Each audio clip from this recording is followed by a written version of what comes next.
E para quem chegar aqui, a terra em harmonia, angústia vai sentir, ela vai requerer o seu espaço, vai dormir. A fome, a peste, a guerra vão no mundo explodir.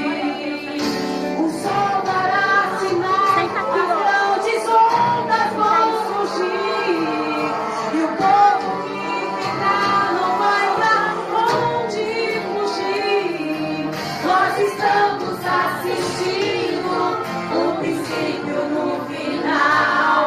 A igreja compreende que é a Bíblia.